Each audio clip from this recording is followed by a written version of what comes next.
sal baz dedim. Vakt u zaman têr nake. Ber bi teve dimeşim çavên min xwîn dibe kozika xeyalan di nav koka eslê jiyanê de.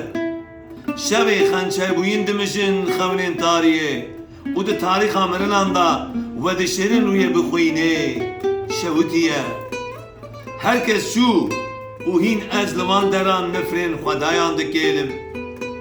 Gelek çûn û hîn li van deran bê bersimane aqlê jiyanê.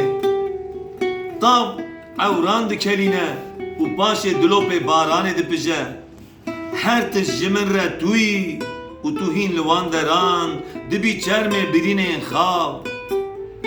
Ji nav kezeba emrê min xwe difircînim bextê êşan. Destê ronahiyê gez dikin girî di xwîna canê min de têm ber dilê telêvên min û êdî dilê xwe bide dilê min yara bêheyf. Wisa min li bizmarê ewirên xwe de daliqîne. Her tişt mala xwe xira kir û min di hewşa çavên xwe de bide jiyan kirin. Dinya digirê dî û hîn ez bête me. Ji te re xwe didim jiyan kirin. Êdî were bibe jiyan ji min re. Êdî were bibe jiyan ji min re.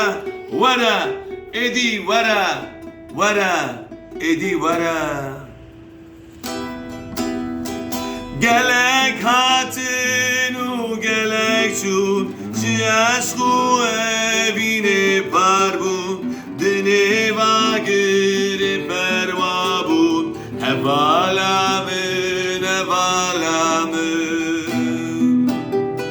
Yên çûyî qet bene geryan weg min û te pir heliyan.